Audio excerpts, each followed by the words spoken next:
Jagannath food and ফানে আপনাদের সবাইকে স্বাগত। আজকে নিয়ে আসলাম নতুন ডিজাইনের নতুন স্টাইলের একটা কেক।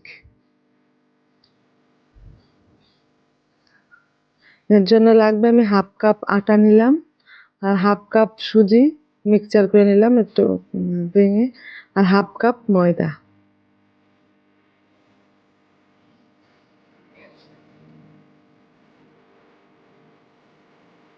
আর এক কাপ মিল্ক পাউডার আর হাফ চামচ বেকিং সোডা দিয়ে এটা ভালো মতো মিক্স করে নেব। আর অল্প একটু সামান্য লবণ দিয়েছি।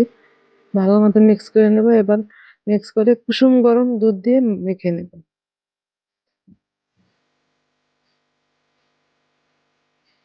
১ কাপ দুধেই হয়ে যাবে।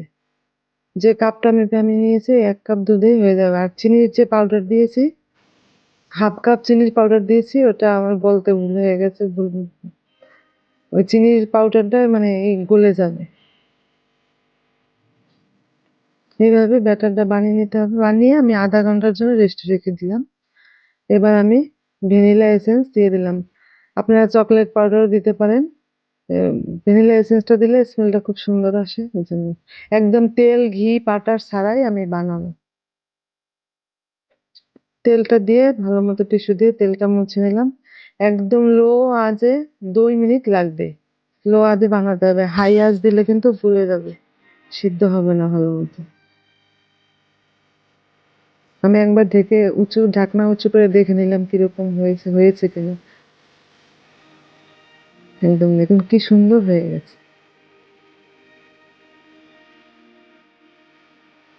এরকম যখন দেবেন তখন এই টিস্যুটা দিয়ে একটু মুছে দেবেন।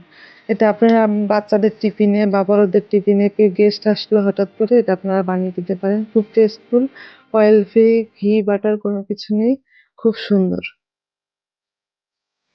আর বাড়িতে অবশ্যই ট্রাই করবেন। অবশ্যই খেয়াল রাখবেন লো আঁচ যেন কখনো হাই হয় না, তাহলে কিন্তু পুড়ে যাবে, টেস্ট হবে না, তেতো তেতো লাগবে। দেখুন হয়ে গেছে, এত সুন্দর হয়েছে। আর প্রত্যেকটা এত সুন্দর সফট।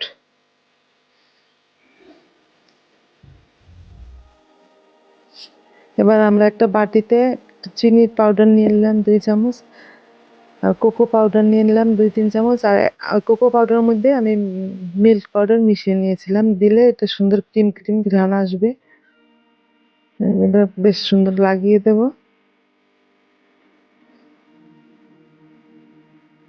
আপনারা অবশ্যই বাড়িতে ট্রাই করবেন, কেমন হয়েছে কমেন্ট করে জানাবেন। আর অবশ্যই একটা সাবস্ক্রাইব করবেন।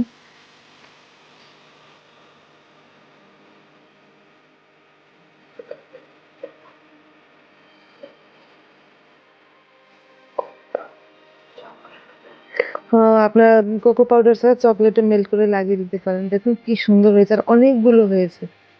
৪-৫ জন ৬ জন একদম পেট ভর্তি করে খেতে পারবে এটা। খুব সুন্দর হয়েছে।